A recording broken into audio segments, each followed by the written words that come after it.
Bonjour et bienvenue dans cette nouvelle vidéo où on va apprendre à créer un méga menu grâce à Elementor et aux nouvelles fonctionnalités présentes depuis la version 3.12. Donc vous allez voir que ça va vraiment nous permettre de créer des menus personnalisés et 100% sur mesure.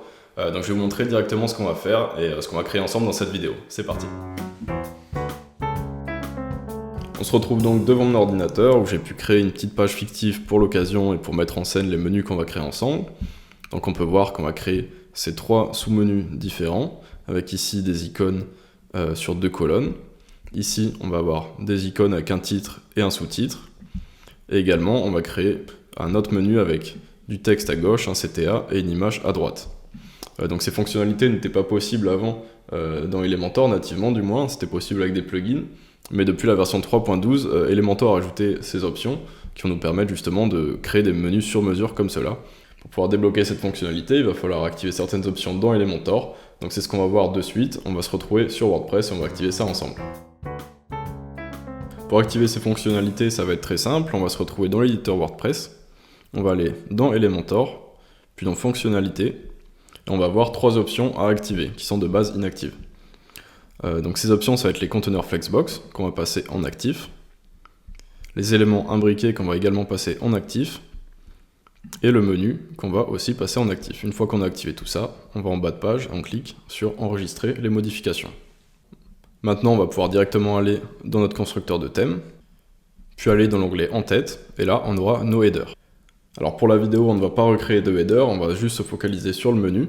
Mais si vous ne savez pas comment faire, je peux vous proposer de voir notre formation sur Elementor. On a les 2 premiers épisodes qui sont gratuits sur YouTube et qui vous donneront toutes les connaissances techniques afin de pouvoir suivre ce tutoriel. Donc nous, on va partir du principe qu'on sait déjà créer un header, donc on va juste sélectionner notre header et le modifier. Pour créer notre méga menu, du coup, on ne doit plus utiliser le menu WordPress qui était avant le menu de navigation, mais le nouveau widget d'Elementor menu, du coup, qu'on va venir cliquer et glisser directement ici.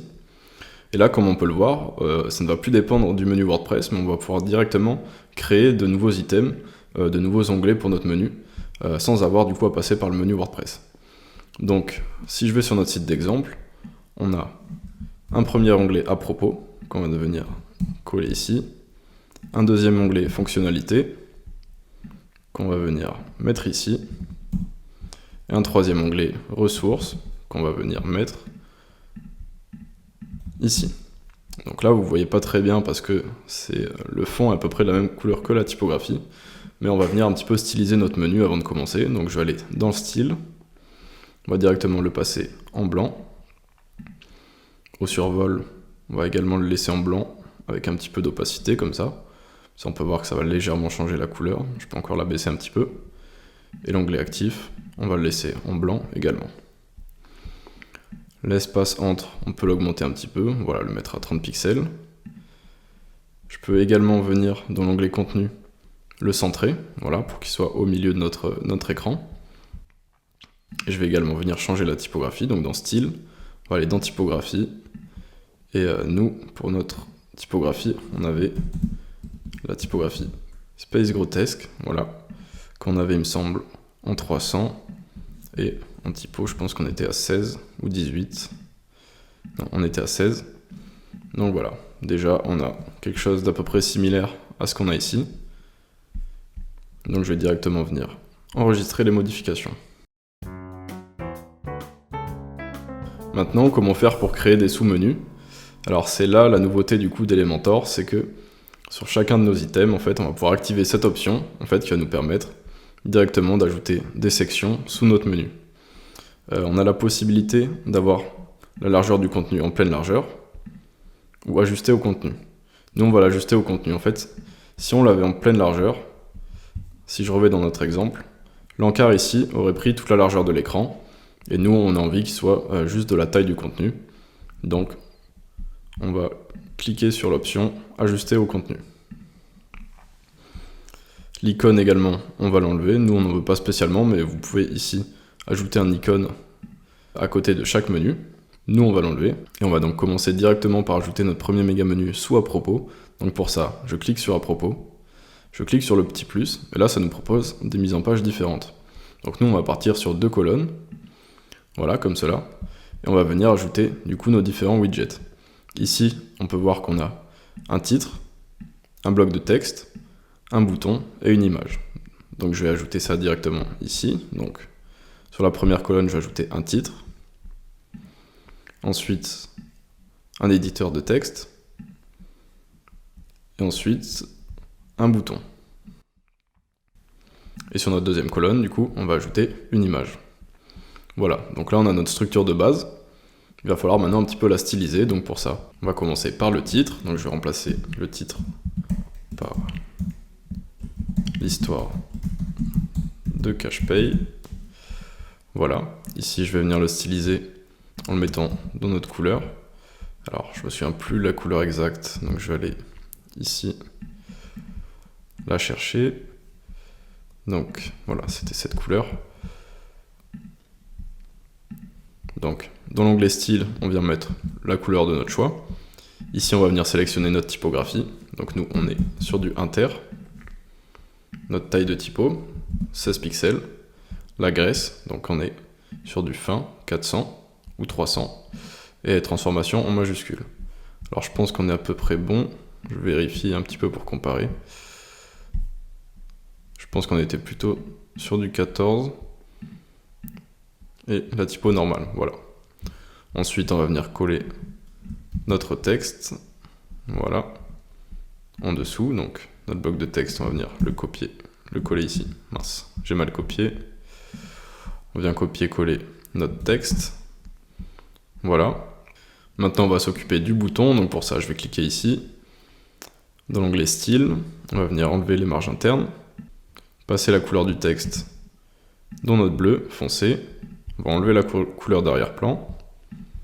Et on va venir ici choisir notre typographie inter. Alors, je me souviens plus si on a pris notre typographie inter, notre typographie Space Grotesque.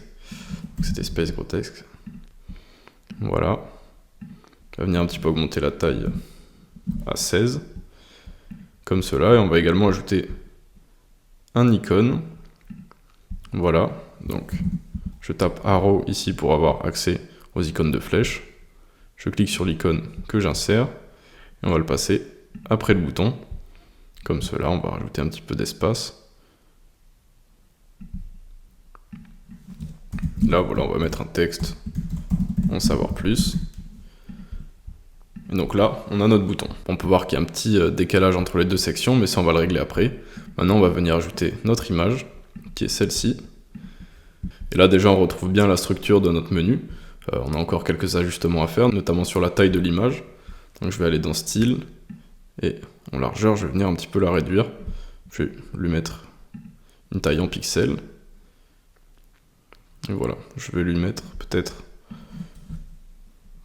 300 pixels et une hauteur un peu plus basse. Je vais lui mettre environ 170 pixels. Et ici, couvrir pour ne pas la déformer.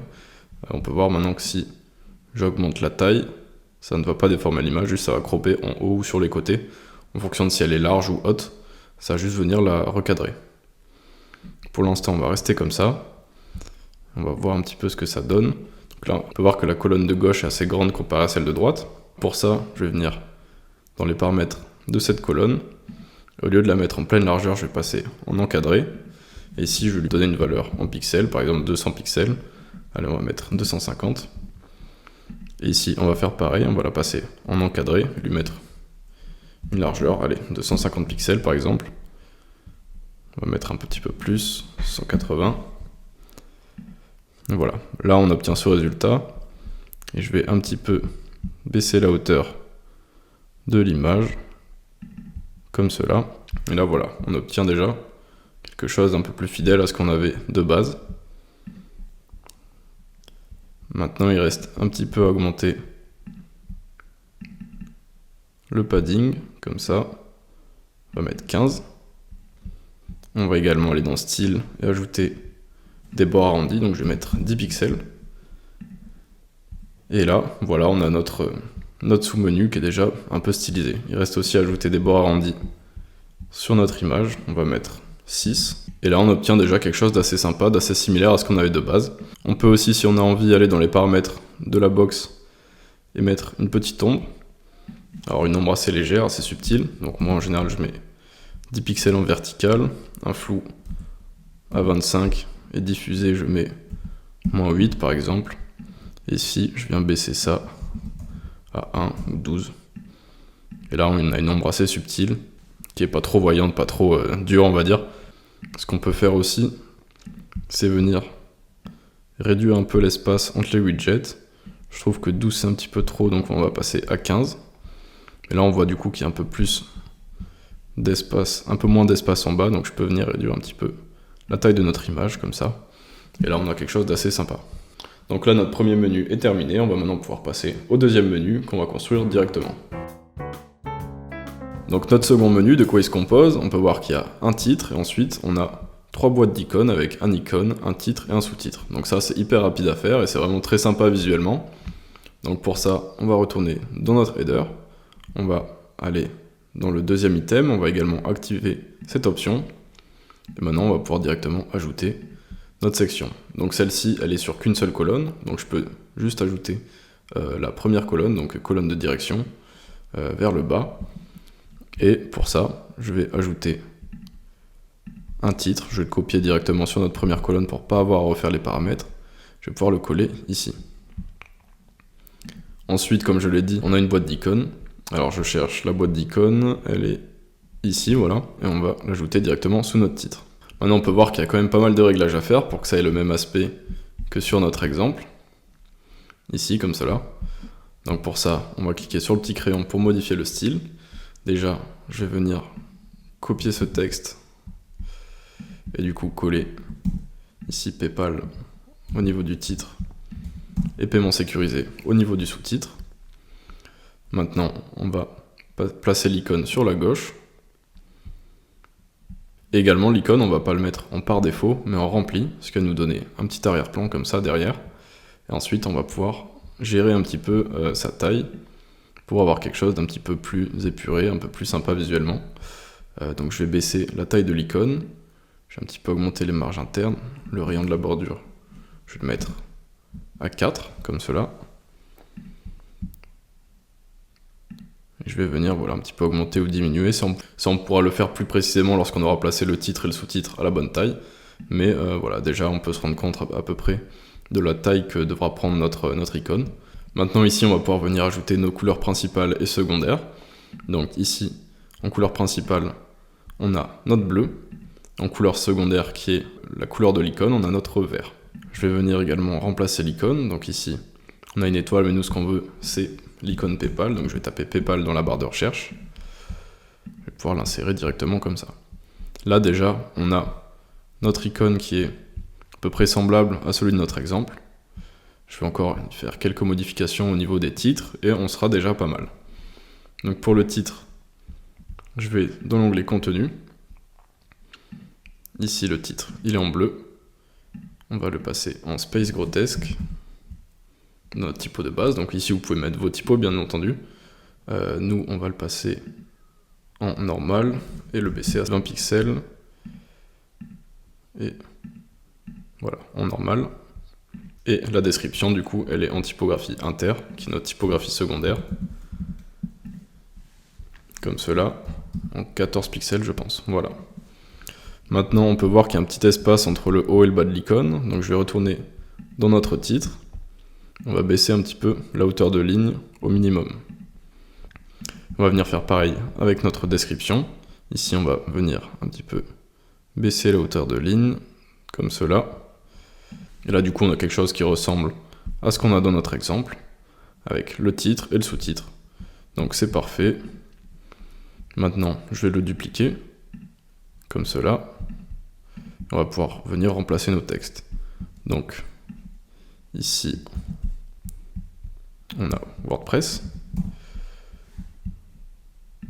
Et Stripe, alors je vais mettre aussi les sous-titres.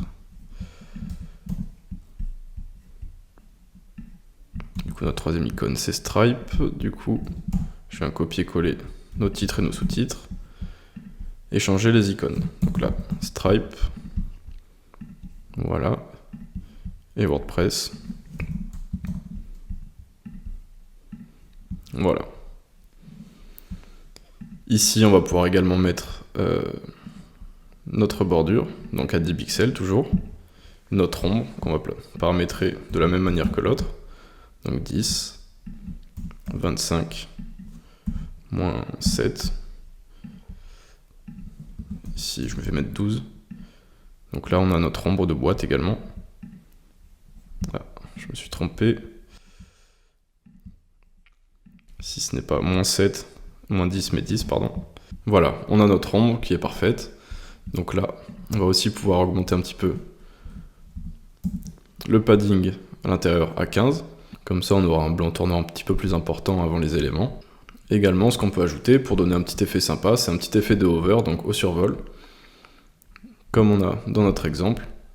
Ici, on peut voir que si je passe la souris, il y a un effet un petit peu subtil, mais qui vient du coup ajouter un petit peu d'interactivité avec le menu, et surtout montrer que c'est des liens cliquables. Donc pour ça, je vais cliquer sur chacun de nos éléments. Je vais aller dans Transformer, et au survol, on va aller dans Redimensionner. Et là, du coup, tous les paramètres qu'on va appliquer vont être appliqués uniquement lorsqu'on passera la souris dessus. Donc nous, ce qu'on veut, c'est redimensionner vraiment très légèrement. Donc je vais tester à 1,1. Je trouve que c'est un peu trop, donc on va même laisser à 1.05. Et là, voilà. Peut-être même 1.04. Là, voilà, c'est assez subtil. Maintenant, pour pas m'embêter à reparamétrer la même chose sur chacun de nos sous-menus, je vais cliquer sur Copier. Et je vais simplement coller le style à chaque fois. Et là, du coup, on a notre effet qui s'applique à chacun de nos menus. Je vais donc mettre à jour notre header et on va voir directement le résultat de nos deux premiers menus. Je rafraîchis cette page également et là on peut voir voilà, que nos deux menus ont été pris en compte. Donc c'est super, on a vraiment un chouette rendu et on a vraiment plein de possibilités grâce à cette nouvelle fonctionnalité. Donc il reste le dernier menu qui n'a pas encore été fait et on va voir ça de suite. Pour notre dernier menu, on va faire comme les précédents, c'est-à-dire qu'on va cliquer sur notre widget menu, on va aller dans l'onglet ressources et on va activer cette fonctionnalité. Ce qui va nous permettre de pouvoir justement créer un méga menu. Donc là, on va cliquer sur le plus. Je vais juste vous montrer avant ce qu'on va créer. Donc ça va être sur 2 colonnes comme cela, avec des listes d'icônes. Donc on va cliquer ici sur le plus, et on va choisir 2 colonnes. Donc chacune de nos colonnes commence par un titre. Donc ce qu'on va faire, c'est qu'on va directement copier et coller dans chacune de nos colonnes un titre. Voilà. Et on va également ajouter des listes d'icônes. Alors je cherche le widget liste d'icônes, voilà, c'est celui-là. On va le dupliquer et le passer dans la colonne ici, voilà. Donc là, on a notre base. On va maintenant venir copier-coller nos textes. Donc le premier titre, documentation, et le second, à propos. Voilà, là on a notre base. Ensuite on va venir du coup styliser un petit peu nos listes d'icônes. Déjà on voit qu'elles sont sur plusieurs lignes, donc c'est pas top. Ce qu'on peut venir faire, c'est cliquer sur chacune des colonnes, les mettre en encadré, et du coup venir augmenter la taille. Par exemple, si je veux les passer à 250 dans un premier temps, et elle aussi, si je veux les passer à 250, pardon, je vais me mettre en encadré, et je vais les passer à 250. Voilà, bon là on peut voir qu'elles sont sur 2 lignes, mais si jamais je me mets en prévisualisation, on peut voir qu'elles passent sur une ligne, donc il n'y a pas de problème. On va maintenant directement choisir nos différents icônes. Alors sur la première liste, on va voir. Alors je vais bien copier ça. Comme ça, je vais venir ajouter nos éléments un par un. Donc ici on a support. Voilà. Ensuite, on a documentation. Ensuite, on va voir pays couvert. Puis, quatrième icône de chiffre clé. Voilà, donc pour chacun, on va sélectionner un icône. Donc par exemple, pour support, ici, qu'est-ce que j'avais? J'avais un petit casque, un livre, voilà. Donc, ici, on va venir...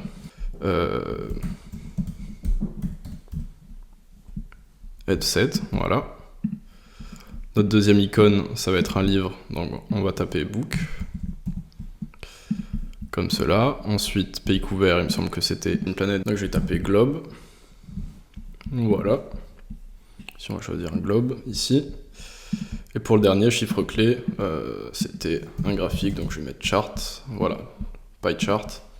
Alors on a nos icônes à gauche, maintenant on va faire pareil à droite. Je vais sélectionner notre texte, le copier, et on va mettre du coup nos icônes dans la colonne de droite. Donc le premier c'est mise à jour, ensuite on a confidentialité,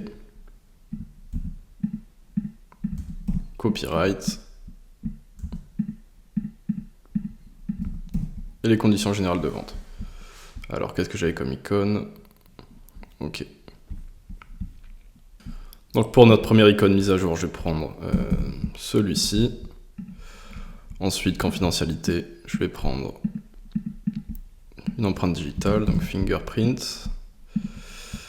Copyright, du coup je vais mettre l'icône copyright. Voilà, comme cela. Et ici, je vais trouver un petit document. Voilà, celui-ci me paraît pas mal.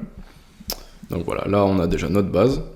Ensuite, comme d'habitude, on va ajouter les bords arrondis, donc 10 pixels, une petite ombre, 10, 25, moins 8, et là on va mettre ça à 1 pour avoir une ombre assez légère et assez subtile. Donc voilà, là c'est parfait. Maintenant, on va venir encore un petit peu styliser nos icônes, on va rajouter un petit peu d'espace entre chacun d'eux. Voilà, 8 ça me paraît pas mal. L'icône, on va venir un petit peu l'augmenter à 16. On peut venir les centrer pour qu'ils soient un petit peu plus alignés. Et aussi on peut ajouter un petit peu d'écart entre les textes. Au niveau de la couleur, je vais les mettre en vert comme ça, et au survol, on va les passer dans notre bleu. Voilà, et maintenant le texte, on va faire pareil. On va le passer comme ça, et au survol, on va le passer en bleu. Voilà, on va aussi le mettre dans notre typographie, c'est-à-dire inter. Et on va également réduire un petit peu la taille du texte. Donc là, on n'est pas trop mal, on se rapproche de ce qu'on a de base. Donc voilà, c'est nickel comme ça. Je vais venir sélectionner ici et copier le style et le coller directement sur la deuxième colonne. Comme ça, on n'a pas besoin de refaire tous les réglages. Tout a été fait, on a juste à le dupliquer. Maintenant, ce qu'on peut faire, c'est aller sur l'une des colonnes, cliquer dessus. On va rajouter une marge interne à gauche de 20, comme ça, ça va augmenter un petit peu l'écart entre les deux sections. On va pouvoir aller dans style, bordure, ajouter une bordure continue qui fait 1 pixel à gauche et venir lui mettre une petite couleur assez légère comme ça pour venir mettre un petit séparateur entre les deux colonnes. On va également aller dans la colonne de base d'Elementor et on va augmenter ici les marges internes. Et là voilà, on a notre troisième menu qui est fait, donc je peux venir directement enregistrer. Là je vais mettre à jour notre page et on peut voir que notre menu a bien été ajouté. Donc voilà, c'est super, c'est vraiment hyper intéressant en termes d'expérience utilisateur de créer des menus comme ça où toutes les informations sont bien visibles, bien hiérarchisées et qu'on peut comprendre direct en un coup de regard sans avoir à lire des lignes et des lignes de menus. Et ça c'est vraiment top d'un point de vue expérience utilisateur. Dernière étape de notre création du méga menu, ça va être de faire un petit check sur mobile pour s'assurer que tout est bien responsive et tout fonctionne bien sur mobile. Donc c'est ce qu'on va faire maintenant, on va aller retourner dans l'éditeur de notre header et on va aller dans le mode responsive, cliquer sur le petit icône de téléphone et là du coup on va se mettre en prévisualisation, on va voir un petit peu comment ça se présente. Donc on peut voir qu'il y a quelques problèmes, ici on voit qu'il y a du texte qui apparaît en dessous comme s'il y avait un petit trou. Ici on peut voir que c'est pas calé, ici ils sont passés au-dessus sur mobile, donc ça c'est Elementor qui fait ça de base. Ici on va voir notre bordure ainsi qu'une petite marge qui fait que c'est pas aligné. Donc ça c'est des choses qu'on va pouvoir fixer facilement dans Elementor. Pour ça on va aller dans les réglages de notre menu. Déjà pour commencer on va aller dans style. Ici on peut voir que on avait mis un espace de 30 pixels. Pour ça en fait qu'on a un espace entre chacun de nos menus. Donc je vais le mettre à 0. Ensuite, on va aller directement dans notre première colonne. Ici, on voit que l'image n'est pas calée avec le texte. Donc, ce qu'on va faire, c'est aller ici mettre une valeur en pourcentage et la mettre à 100%. Comme ça, elle va épouser toute la largeur de la colonne. Dans notre deuxième colonne, on peut voir que les icônes sont en haut et non pas à gauche comme on les avait paramétrées. Donc, on va cliquer dessus et les repasser à gauche. On va faire ça pour nos 3 icônes. Voilà, on va les passer à gauche, comme ils étaient à la base. Donc là, c'est parfait. Et ici, ce qu'on va faire, c'est qu'on va aller dans notre deuxième colonne, on va supprimer la bordure, donc pour ça, je mets 0 en bordure, et également enlever la marge qu'on avait mis de 20, donc on va laisser 10 partout, et là on peut voir que c'est parfaitement aligné, et du coup que notre menu fonctionne sur mobile. Également, ce que je peux voir, c'est que nos menus au survol passent en blanc. Donc pour fixer ça, on va aller dans la couleur des typographies, on va aller à au survol, et là ici, au lieu de mettre du blanc, on va plutôt prendre une couleur un peu entre le blanc et le noir. Voilà, on peut un petit peu l'augmenter. Et du coup, si je passe au survol, du coup voilà, c'est à peu près plus discret. On n'est plus sur du blanc sur blanc, du coup ça reste lisible au survol. Donc voilà, c'est parfait. Notre menu fonctionne bien, on peut enregistrer directement. Là je vais rafraîchir encore, voir si ça peut impacter la version sur bureau, mais non, tout fonctionne bien. Si je reviens sur notre menu sur mobile, tout fonctionne bien aussi, donc là c'est parfait. On a un méga menu qui est complètement optimisé sur mobile et qui fonctionne parfaitement. Donc félicitations si vous avez suivi cette vidéo jusqu'à la fin, j'espère qu'elle vous aura plu. Normalement vous êtes en mesure de pouvoir créer un méga menu avec Elementor, j'espère qu'en tout cas que ça va vous inspirer pour de futures créations de sites. Si jamais cet épisode était peut-être un peu compliqué, je rappelle qu'on a 2 épisodes de notre formation qui sont complètement gratuites et qui vont vous apprendre toutes les bases d'Elementor, donc n'hésitez pas à y jeter un œil, c'est dans la description. N'hésitez pas non plus à vous abonner à notre chaîne YouTube si vous souhaitez en apprendre plus sur Elementor, il y a plein de vidéos qui sont prévues, on a encore plein de choses à vous apprendre, donc voilà, je vous laisse vous abonner si jamais ça vous intéresse. Et moi en tout cas je vous dis à très bientôt pour une prochaine vidéo.